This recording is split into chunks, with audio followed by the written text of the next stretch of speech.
And welcome to WrestleMania Night One instant recap in our gut feels. Again, premium live event. I'm not sure that's the right word to use. But regardless, we're going to talk about the show anyway with myself and my co-pilot here on Wednesday Nights Overbooked for a special WrestleMania edition of Night One. We have the one, the only LeftEyeEgo. Ego, how are you, sir?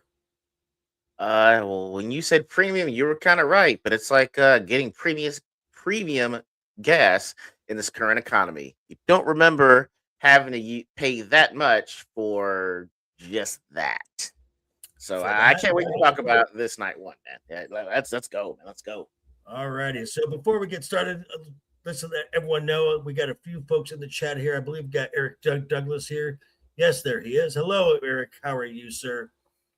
And be sure to check out in the description all of our links to our social medias. We all of us on Wednesday Nights Overbooked have YouTube channels, and we would love your eyeballs, your watch hours, your likes, your subscriptions. So if you don't mind, folks, I'd say you better subscribe or we'll bash in some skulls, right?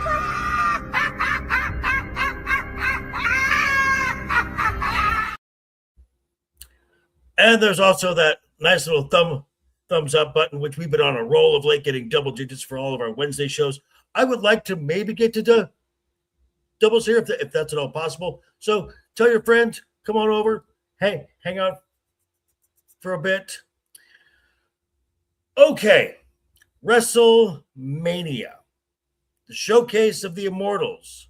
This is the Super Bowl of the professional wrestling industry. Hello, Mr. Joe Atmosphere. How are you, sir? Glad you are here. And this kind of felt like a very important episode of Raw or a Saturday night's main event. This didn't quite feel like WrestleMania. That's just my initial gut reaction. Ego, your initial gut reaction first before we go into the matches. Man, I don't know if I've ever been this critical of a Night One of WrestleMania. Even at times, Shira was like, "What?" or "That doesn't make sense." And this is someone that has no idea what's been happening, watching it, sitting there, and I'm like, I feel the same way. And so I'm anxious to get your thoughts on certain matches.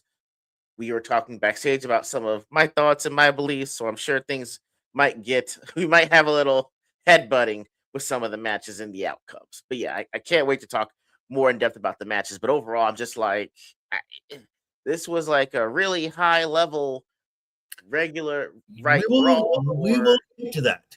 Yes. Okay. Or a mid to high tier Saturday night's main event. This felt like a B tier premium live event. Yeah. But we will start with the first two matches that were simulcast on ESPN2. The opening match of the night was a 6-man tag match. The Usos and LA Knight versus members of the Vision, Logan Paul and Austin Theory, and IShowSpeed. The actual in-ring time was about 7 minutes. Dear God, there was probably more time spent on the entrances. And as far as a match went, this was really nothing. This was kind of just to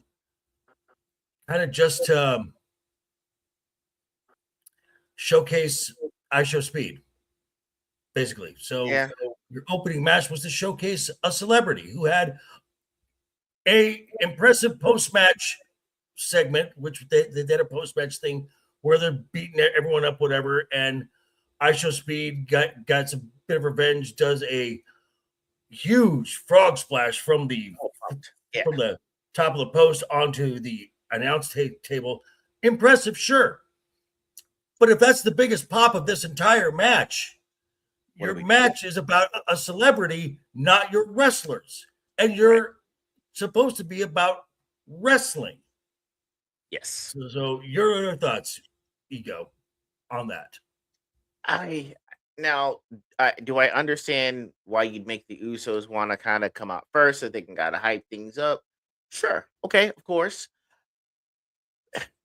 But it's like it should have been the Usos versus the Vision, and then if you wanted to do LA Knight versus Aisha Speed, I guess maybe, but like all of it together, what are we doing?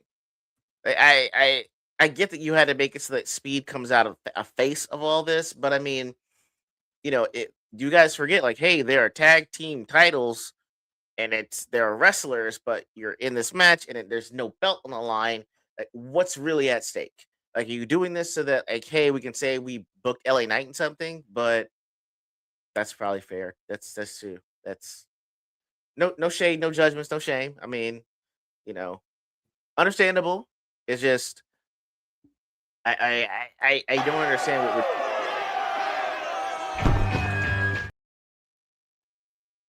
Fair point. This is our way. This is our way to catch up to Brad. This is the only way we can win. You know what? I'll take it. I'll mark that on there for you. But yeah, it's. I don't understand what we're doing this for. It's to put ISO Speed over. But I mean, up until 2 or 3 weeks ago, there was a legitimate feud between the Usos and the Usos. Yeah, and we're like and at that point we were still saying, where is LA Knight? Like we were saying that there are people that have no way to WrestleMania, and we're no path to WrestleMania, and LA Knight was one of them. They're like, oh, let's just stick him with the Usos. I say, but he's been feuding with them for 2 months. You're gonna put them as a tag team so that he can get revenge and ISO Speed? Like, come on, this is sophomoric. You are cursed. And that's the other thing. I thought Danhausen. Damn you, Danhausen. like that. The better thing would have been if it was the Usos versus the Vision, tag team belts on the line.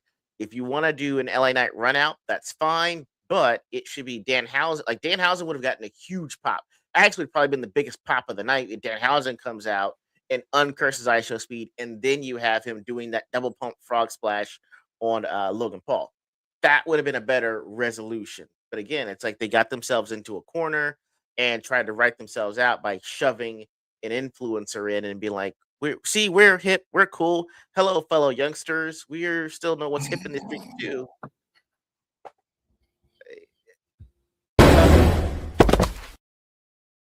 Fatality. And the thing that makes it Give worse. Give yourself that. I will. And the thing that makes it worse for me is the fact that on a separate post they were talking about Happy Superman Day, and they're talking like our favorite 4 versions of Superman, and 2 of them are animated. I'm like, yo, you left off Christopher Reeve, you left off however you feel about him, Henry Cavill, you left off like Dean Cain, however you feel about him there. And then I got a guy jump in the comments is like, well, hey, everyone knows the animated Superman is much more recognizable, and this fucking kid's 23. So I'm like, no wonder the shit was supposed to work with that demographic, because they'll look at him and be like, oh my God, it's rain. And then if all you have to do is look up and see someone's pissing in your face. So it's like anyone born before the age of 19. So anyone born before the age of the year of 1999 knows this was a terrible decision and a terrible match to even put on. So I digress. I'm finished. Wow, Ego coming on strong here. Look at you go, sir. All right, so then the second match on ESPN2 was the unsanctioned match between Drew McIntyre and Jacob Fatu. This went about 14 minutes, and I'm like, okay, we can get something here. It felt, for being titled unsanctioned, this felt like a standard Monday Night Raw TV street fight match. When Jacob introduced the toolbox. Now, Drew McIntyre, as if you've been following the product, the red toolbox from Hell in a Cell with Punk, he's going to have some PTSD about it. Okay, cool. He took the pointed end of a wrench and was jamming it into Jacob Fatu's face, and no blood. If a match warranted blood, this is it. that. Yeah. But again, this is on ESPN2, which I find strange. Because ESPN will also show UFC fights, which have blood in it. So pick a lane, right? I'm like, okay, so I mean, this match would have warranted blood, especially when Drew took a headshot from the toolbox. We saw what happened to him at Bad Blood in Hell in a Cell. We didn't get that. We got a basic under match. Yeah. I mean, the match was fine. The moonsault through a table, cool. Okay. I mean, and this is a way to write Drew off for a couple weeks while he goes and films Highlander, and it's a good enough match with a high enough name that you can start to push Jacob into the main event scene now. Yeah. So.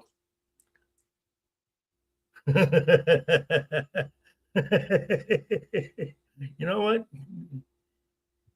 He occasionally he has some good takes. I do. I'm just saying. So now we go to the ESPN app, and so we're no longer on linear TV now, and we start off with the women's tag team match in a fatal 4-way. This went about 8.5 minutes. This could have easily gone another 4. Easily. Yeah, easily. I did like that Alexa Bliss came out dressed as a moth to kind of is tribute to Bray the Wyatt. That's always a nice touch, especially with Alexa. She does a better homage to Bray than the Wyatt 6 do. I'm just saying.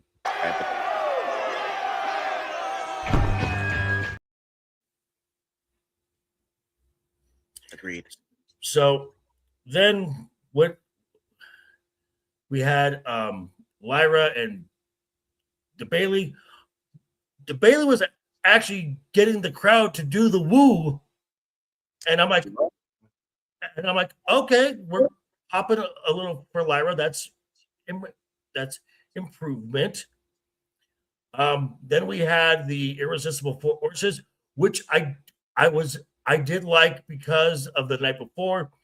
The tag team, the legacy tag team of Demolition was inducted into the WWE Hall of Fame. So Nia Jax and Lash Legend came out dressed as Axe and Smash in the chaps, the face mask. Okay. It was all in white, and I'm like, you know what? I like that. That looked good. That was good. And then we hear "You Can Look, But You Can't Touch." You heard the Nikki Bella's music, and she comes out and she's on her crutch. And this would have been better if it didn't get spoiled 24 hours earlier, because they announced a return, and this was broke by PW Insider literally 24 hours ago. So Nikki can't go, and we get the return of Paige. I loved her theme song back in the day. I liked Paige back in the day. I thought Paige, for her first moment back, looked really good. That's just my thought. Ego thinks she and Nikki and Brie are like expired milk. I do. Go on, please tell them. Go on. All I'm saying, guys. All I'm saying is I had no need for the Brie and Nikki Bella at all. Go home, sit down, crochet some shit. Okay, old. When you bring in Paige, you could bring her as a guest referee. You could say if someone wanted to have an open challenge, I guess you could bring her out. But the fact that you had the Kabuki Warriors, you had Roxanne Perez and Raquel Rodriguez. Hell, you could have even tried it out, Io and Rhea, if you wanted to run that shit back. But they're like, nope, we panicked. And to save face, we're going to put Paige with one of the Bellas, kind of make that work. Why? Because we want the Bellas to win. But like Paige is there. But yeah, but the Bellas won. Did they? Yeah, because Paige, she mixed it up. But it's Paige and a Bella, not the Bella twins. But wanted the Bella twins to win. So why couldn't you just have the 3 other tag teams that I mentioned, or hell, even call up 2 people from NXT and put them together and have this be their debut? And it doesn't matter who wins the belt. If you want the Bella twins to win, wait until they're healthy and have them win.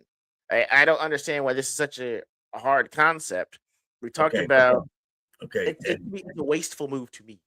Okay, and here's why they did what they did. Okay, this was for a WrestleMania moment. Okay, what you consider a WrestleMania moment and what TKO considers a WrestleMania moment are obviously 2 different things. May I ask a question? I'm only asking because I don't know. Has Paige had a WrestleMania moment before? No. Before this? No. How long was she in WWE?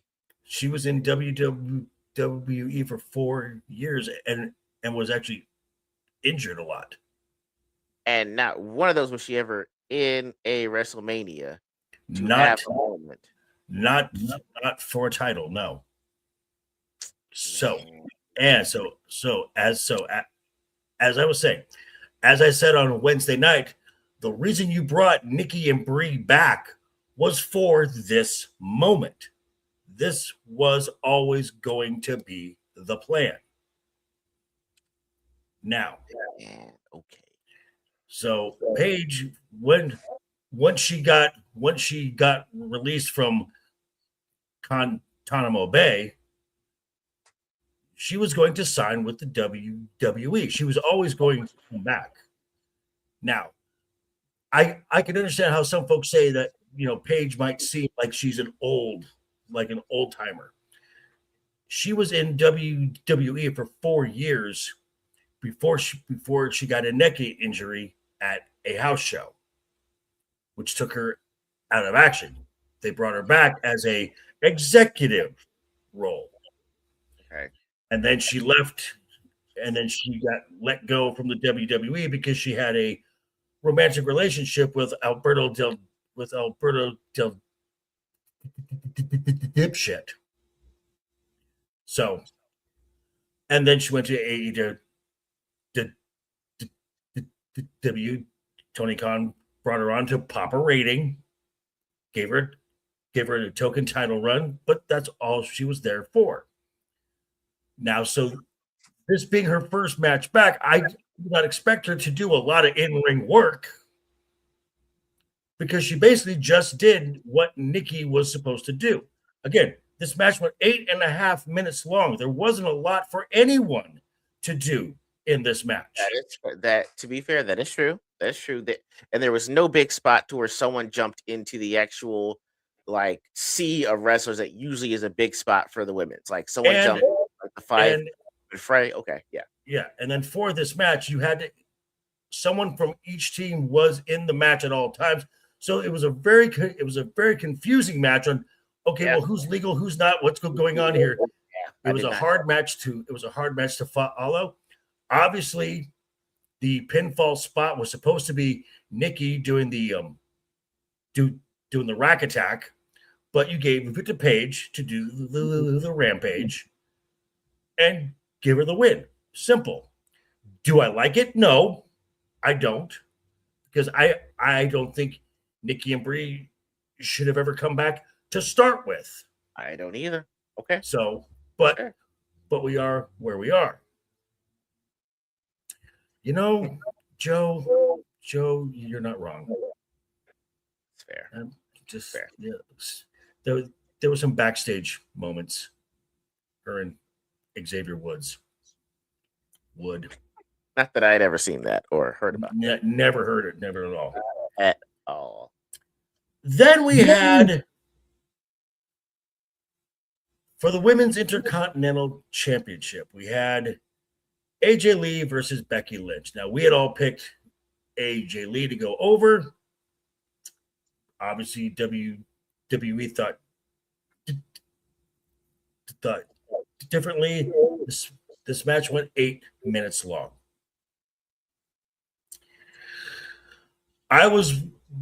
For me, the most entertaining thing was the Becky's band in an obvious lip sync, and he missed his own opening cue, and I'm like, oh wow, that is. I have to know what the acoustics are like, because here was like he missed it, and then when later when Liv Morgan was trying to lip sync hers, she was like her lip sync's off too. So she was like, I was like, it's probably gotta be acoustics or something, because yeah, how are you why as a live band, why are you even gonna lip sync? Why are you even out there if you miss your cue? Like in-ear monitors with headphones would let you know when to actually start yelling your lyrics. But anyway. I know.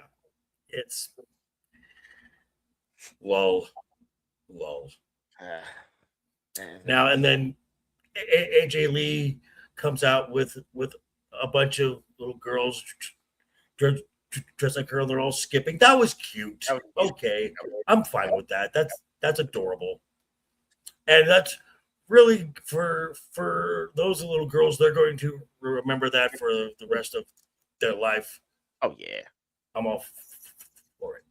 Oh yeah. Which Ego is hoping that one day his son will be picked to do the Oba strut with Oba. I'm not gonna lie, that would be awesome. That would be awesome. But the match itself, okay, it was there.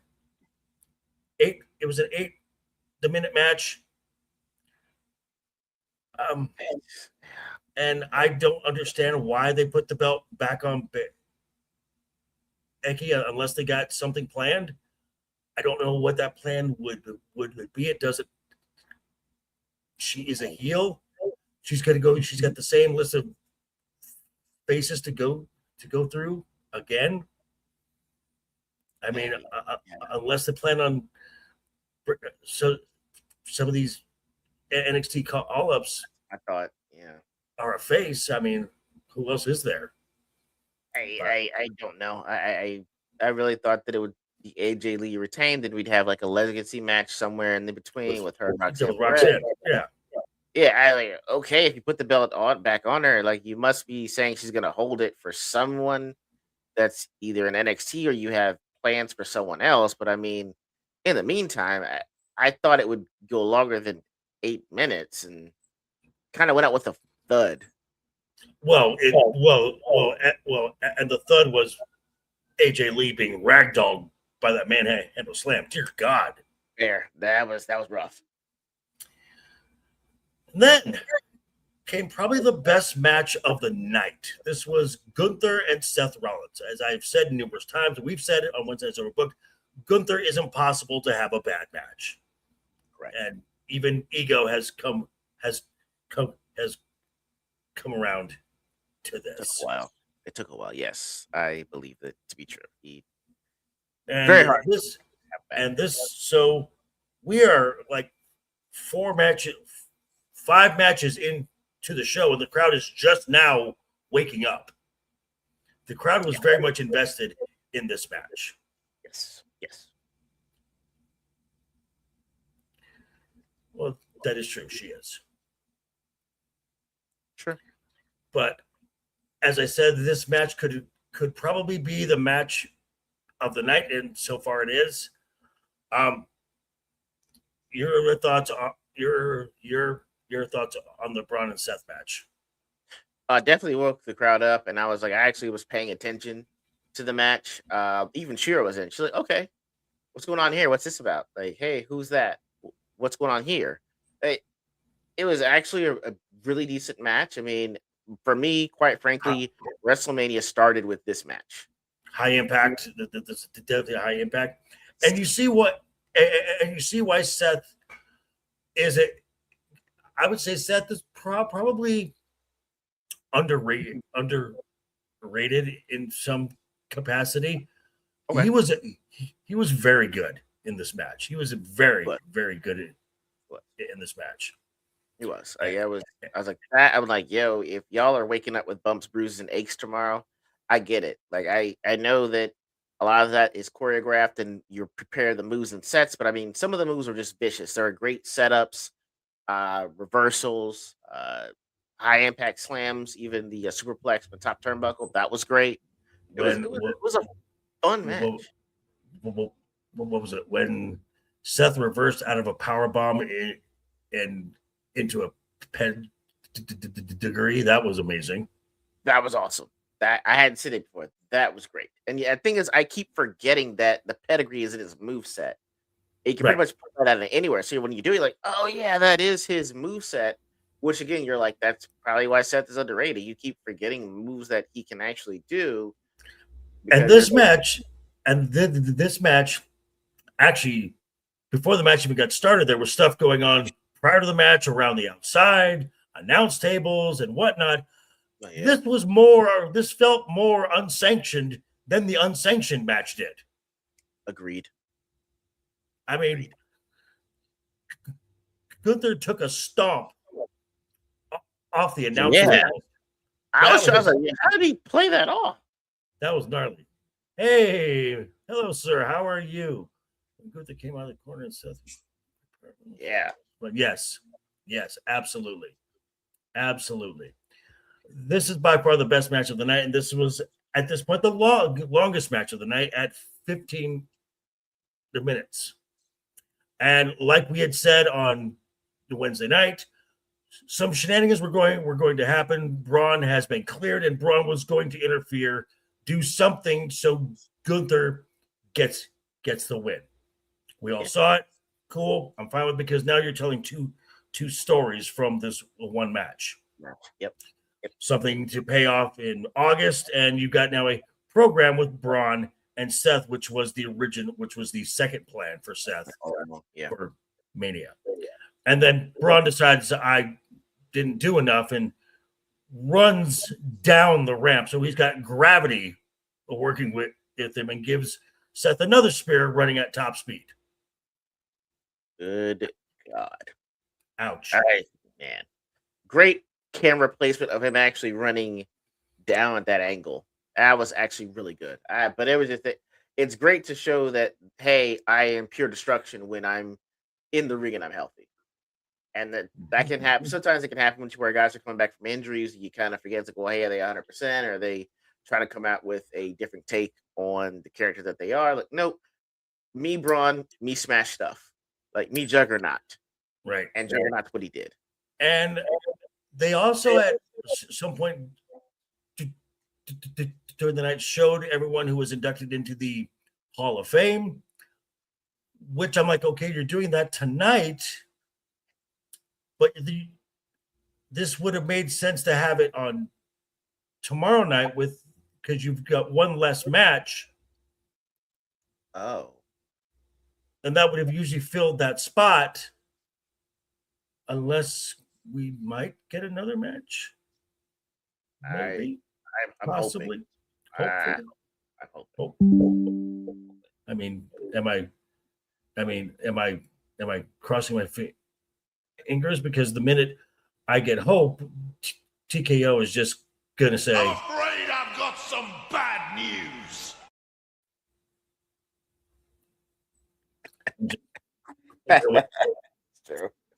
Just take away my joy and happiness. Exactly.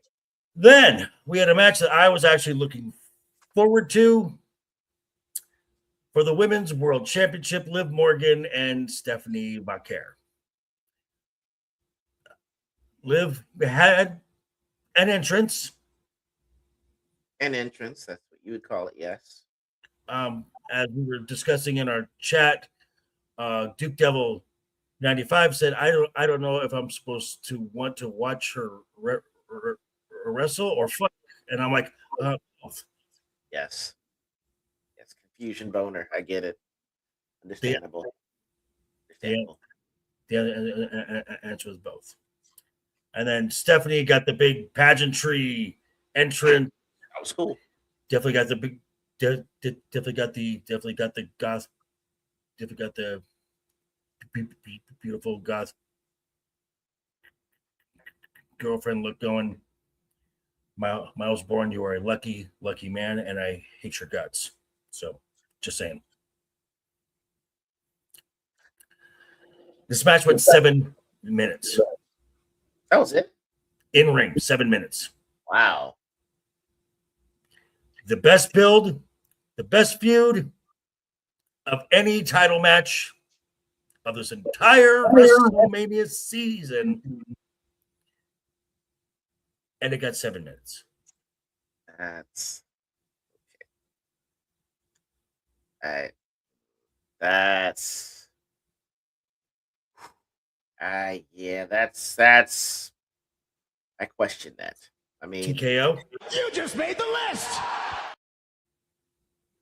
and so I mean that was the other thing I was noticing is that whenever you're watching Raw live on Netflix and you get a commercial, the commercials usually run about 2.5 minutes. 3 minutes. For WrestleMania, it was 4 minutes, and there were at least 5 or 6 sets of that. So if you add that up, a minute over half times like what 5? A minute, 3, 4.5, 6, 7.5, 9. Like 10 minutes. Like that's more time you could actually put on to the other matches. But I was like, okay, they're trying to shorten it to show me more ads. But I mean, I'm all added out here. Like corporate sponsors. There's ads on the Met. There's corporate sponsors. There was the fucking general in a costume in the crowd. Like, oh yeah, I get it's like the Super Bowl, but like, damn, we don't need the Super Bowl commercials on this one. It was, and the fact that you have two in shape, decent wrestlers with stamina, and then you only make their match, which has been a stellar feud for the last 7 to 8 weeks, go 7 minutes, and have to include. I guess there are going to be shenanigans. That's fine, but I mean, right. That's something I could see maybe at the 12th minute, 13th minute, maybe. But they've got stamina to go. Like, let them go. Like, there's nothing to hold them back from. This is the season finale of your wrestling season. Any storylines from here on out are going to happen starting Monday. Tonight, this has to end, and it has to end with a bang. But 7 minutes between the actual pageantry for both wrestlers involved in that weird ass display that Liv put on. I get it. You want to show the live version video, right? I mean, like you could just show the video and have her walk sultrily to the ring. That's same thing, but it's like again pageantry wise. You put the in ring time with the out ring time. You're just like, wow, I didn't get what I thought I was going to get with what you showed me that I should be getting. All of this said, this should have been like possible. This had potential match of the year candidacy attached. Possible. I was gonna say, yo, I'm not sure if it actually went up making the top 10, but like, hey, right now it's like 5, possibly 4, to an afterthought. Well, I will say that the true winner was Roxy's outfit. I'm just saying. I mean, I understand. Now, the outcome was the one that we all kind of agreed on. Liv Morgan gets the WrestleMania monkey offer back. She gets her WrestleMania moment. 3-time champion now. There's a lot more story with Liv going forward than there was with Stephanie. Agree. So, made all the sense in the world. And that brought us to the main event. With the WWE Undisputed Championship, Cody Rhodes versus Pat McAfee. I mean, Randy Orton. Randy McAfee. It's whatever you want to do it. Now, what I thought, Pat McAfee gets his own fucking entrance. Are you shitting me?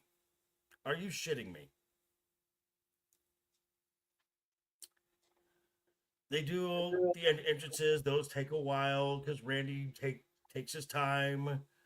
Cody takes his time. You got to do the woes. which he hates Cody Rhodes. So I'm just saying. I don't hate Cody Rhodes. It's just nothing happens when he gets into a ring. To me, His beautiful daughter. I mean, come on. oh, beautiful. And until he steps into the ring, I'm like, oh, Well, they are who we thought they were. Everything else is great. I extended my arms for every woe, and then the minute he got in the ring, I was like, no. Wow. You went from whoa to no. Exactly.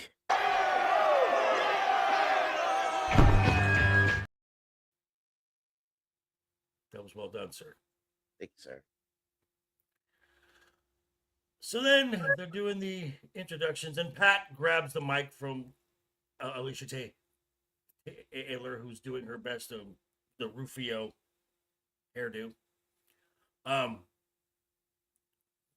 you went there. Well done, sir. Well done. And he's giving the introduction, and I'm just like, oh dear God, why? And then Charles Robinson is about to ring the bell, and Pat's like, wait. And then he sucker punches Cody, and the pre-match beatdown is on, and it gets going outside the ring, and he gets a shot in on. Exactly. See? Yes. Rufio.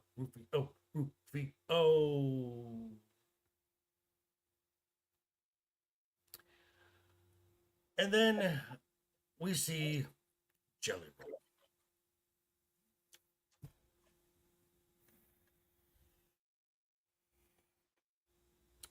I called it. Now, the best possible option was what they did. Pat McAfee's laying on the announce table. Jelly Roll does an elbow drop. Again, the biggest pop of this match so far is between two celebrities, not the wrestlers. Agreed. Pat McAfee gets stretchered out. Does this? That was okay. I'm not gonna lie. That was pretty damn funny. The thumb to middle finger was okay. All right, I'll give you that. But otherwise, go ahead. And then, so what we got then is a singles match between two wrestlers who were telling a good story in the ring. This match was good. I was invested in this match. You had blood coming in, and I'm like, okay, I'm into it. You had Cody kind of taking a shortcut here and a shortcut there, and I'm like, okay, here we go. We got the ref bump for Lil Nate. Cody Rhodes hitting an RKO. That was cool. Out of nowhere. That was great. That was nice. You had each of them doing each other's moves. You had Cody doing the drape DDT. You had Randy doing a crossroads. It was great. Someone goes for a pin, and all of a sudden, here comes Pat with a neck brace. And I'm like, are you kidding me? Are you kidding me? Again, you're telling a good story. Why are you making it about Pat fucking McAfee? Right. 1, 2, kicks out. Pat's yelling at Randy, go get him. Randy became the biggest babyface in the entire company when he RKO'd Pat McAfee. Agreed. But then Cody jumps up, is opportunistic. This is still doing the ref bump. No, it was something else where Randy goes for a low. Yeah. Go ahead. Randy went for a low blow. Cody caught the leg, and then he delivered a low blow. Cody hits the crossroads as Lil Nate is coming to. 1, 2, 3. Cody retains. If you'd have taken Pat McAfee out, but still told the same story where Cody's cutting corners and doing devious shit and having to resort to winning at all costs, this is a better match.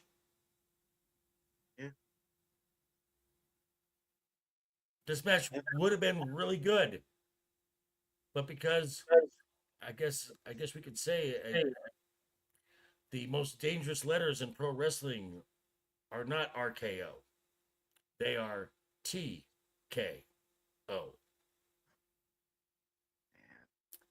This and this was not a high bar to clear to be a better night one than last year. No, And you didn't do it. And you didn't do it. did not. Not at all. Night one last year was a terrible night one. They had one good match, and that one match was better than everything on this show. Yes, absolutely. Absolutely. And I am worried that people are going to forget how bad tonight was when they watch night 2 and try to pretend that night 1 did not happen. Like, no. If you bought tickets to that, oh, you definitely know night 1 what happened and how you absolutely got robbed. It was awful. Yeah. I was like, hey guys, WrestleMania was a success. No, it was not. And I'm not sure if you saw the commercial for them trying to be like, hey, we're trying to make, we always know it was going to be great homegrown, but now we're trying to make it worldwide. WrestleMania 43, Riyadh 2027. We already knew. We already knew that, and Hey, that's a whole nother ball of wax. it is. It agreed. I was like, okay. I mean, like I've been giving all these ads, and all I wanted was a decent match for what you told me was going to be the main event. Again, only for it to be spoiled by ex-athletes, podcasters, and influencers. And the messed up thing is, because the crowd reacted the way they did, TKO thinks like, oh, this is the way to go. No. That's not the issue. We were begging for anything to at least infuse something in these matches. And like, oh, it's Pat McAfee. I mean, okay, I guess, yay, something's happening that is otherwise getting me over this boring match.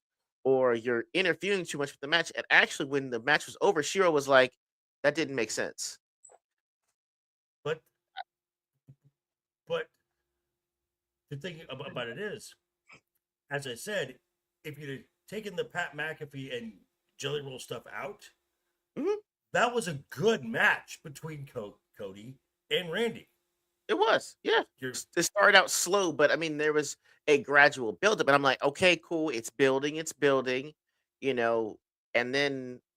Oh yes, yes, You didn't know that? Oh yes, yeah. That's I didn't think it was going to be a possibility with other events, but evidently they are stuck on it, and I was like, again, the whole thing just reeked of like a greedy version of the Super Bowl. That's all. I can tell you, I can give you 250 million reasons why. I know. It's just, this. I get it. You're a business. You're in money to make money. It's just, man, I'm not an activist of any sorts, but I'm just like corporate greed. Yeah, no. I was like, we do not hate TKO enough. I'm just right. At a certain point, whenever we try to discuss the company that owns WWE that shall not be named, we're gonna have to have someone edit a KO from like Marvel vs. Capcom, and it says TKO. So it was a show. A show. Night 2 on its face is a lot stronger as far as talent and matches. I'm actually looking forward to half of the 6 matches that are planned. So we will be back here tomorrow at the same time. And hopefully we will have nicer things to say about Night 2. Hopefully, yes. So I want to thank everyone who has stopped by. Again, these are just fun little things that we do for you guys. So on behalf of myself and LeftEyeEgo, keep talking, keep smiling. Until tomorrow. Toodles! Have a great night and take care. Here we go.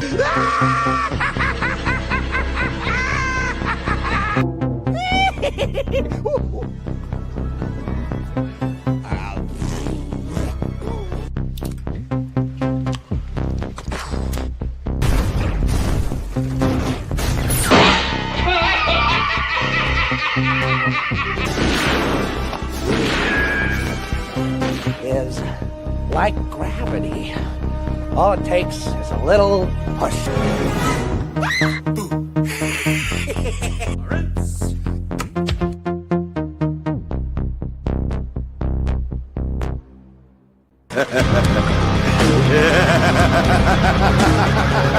Ah!